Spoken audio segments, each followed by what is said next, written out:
Hey guys, this is Dan with Gears and Gadgets. Thanks for tuning in. I'm here in my studio, which has actually now been converted to a work from home office. Typically, I have this set up just for producing YouTube content. But Arizona here issued a stay home, stay healthy, and stay connected executive order. And what's in that order is basically stay home. It's all related to coronavirus. It's pretty chaotic. The U.S., as I'm filming this video, has 215,000 cases. Arizona has 1,413 cases and 29 deaths. But the fact that at this point 5,000 people have died, 5,102 at this point, from coronavirus is pretty staggering. So now the company I work for, I work in construction. Construction is deemed an essential service. With that being said, my company took an effort to basically have all of the exposure. They split shifts, half the office in half the week, the other half in the other half of the week.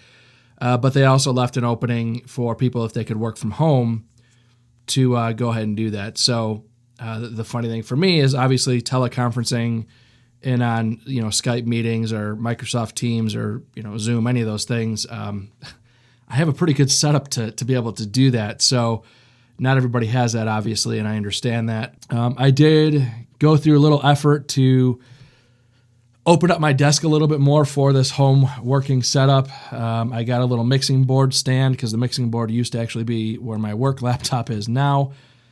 So I put that off to the side, got that off the table.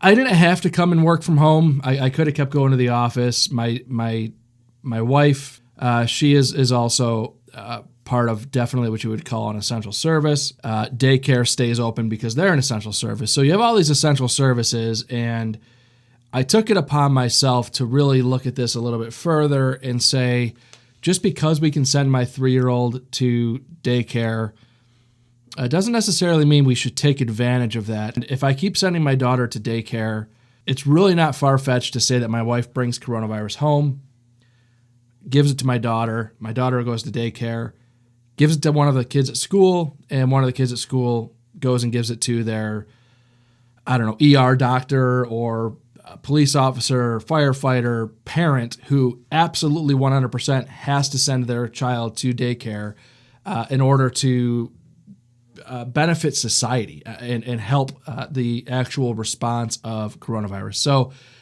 I decided that I would keep my daughter home for the time being, and she's working with Dad now. So I've set my studio up in a way that my daughter can sit at the table behind me. I set her up with her Paw Patrol coloring books, and she's here with me and she's working. I can tell even just like my hair and stuff.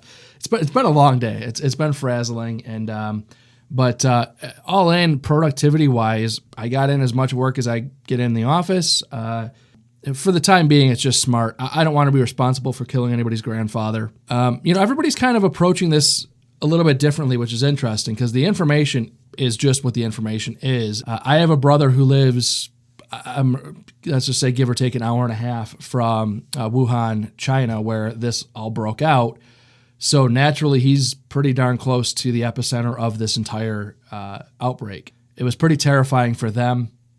And to be honest with you, we're where they were now about a month ago. So I have another brother who actually lived in Phoenix. He was a big reason why I moved out here to begin with from New York. And he's in San Francisco now. And now, they've been locked down for 2-3 weeks. They were one of the first areas to actually lock down. I do have family back in New York, not New York City, back in Buffalo, which is, 7-8 hours outside of Manhattan. A lot of people outside of New York tend to hear New York and think that you lived in one of the boroughs. But so my father actually, right kind of on the brink of all of this news of coronavirus in China, he had a golf trip down in Orlando, and he hopped on a plane, went down there, and while he was down there was kind of the real surge of coronavirus in the U.S. And so he got back home found out that there was confirmed cases in the Orlando airport. He was at the Orlando airport, so he basically went home, put a note on the door that said, "Leave me alone. I'm quarantined," and he sanitized down his mailbox and pretty much stayed put for 2 weeks. He's over that 2 weeks now. My hope in this entirely terrible situation is that, in a weird way, I hope that we find out that more people had coronavirus, that, clearly the people that are not going to the hospital and not getting tested, people that have minor symptoms, no symptoms at all, hopefully there's a way to test eventually to see how much of the population actually truly had coronavirus. And I hope those numbers are, 30 million people or just something astronomical that, then you could look at it and say, right now we have 5,000 deaths. So, you do the math and it drives down the percentage. So it's kind of a strange hope to say that hopefully it's just not as deadly as what we know it is today. But I tell you what, you watch the news, you see the emergency rooms, you see the overcrowding, and the idea that somebody could go to the emergency room with symptoms that need treatment and potentially not be able to get treated simply because they just can't get a bed, that's terrifying, because to me that's where people start dying that wouldn't have if they had the availability to take them in. So that was really the motivation behind me telling work, like, hey, I'll work from home for the time being. I don't want to contribute to that aspect of this outbreak. It, to me, just seems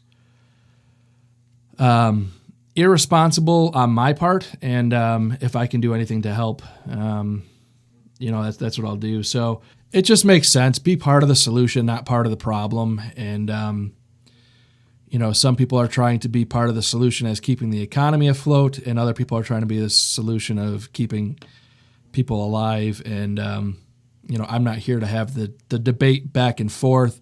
So if I'm capable of doing both and continuing to work from home, socially isolated, being a part of keeping things afloat and also not killing people, then I'm only helping the situation. So doing the best I can, do the best you can. Again, just look out for each other. And normally I would say, checking on your elderly neighbors and all those things. Don't do that now because unfortunately we really can't do those things. So one of the scariest parts to me, the idea that people are dying in hospitals and their families are not permitted to come in and say goodbye to them. That's heart-wrenching. I know there's a lot of people in nursing homes that you can't go and visit, and if people are on their deathbed,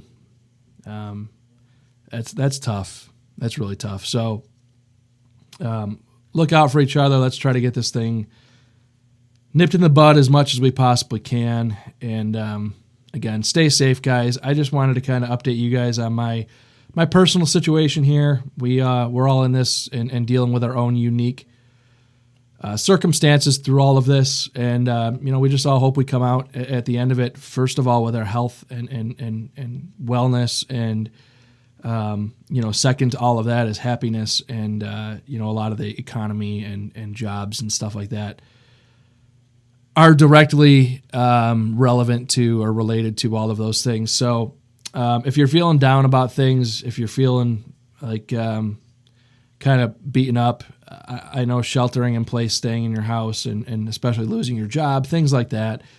If the weight of the world is on your shoulders, and you need somebody to talk to, there's plenty of things out there. I don't know them off the top of my head, but I'll definitely link some things in the description down below as resources. This is temporary. This will pass, and it's going to be okay. It seems bizarre right now. You go out in the streets and everything's closed, and it's kind of weird. But it's nice to see. I'm looking out my window now. There's like neighborhood kids outside, kind of running around, and people are still trying to get out and stuff. But even my town, they made a mandate to flag off all the playgrounds and stuff too. So all that stuff's closed down. So really kind of going back to old school here of get out and toss a ball in the backyard with your immediate family, and try to look at it like an opportunity to do some things that maybe otherwise we take for granted and don't do or haven't done in some years. So, with that being said, again, just take care of each other.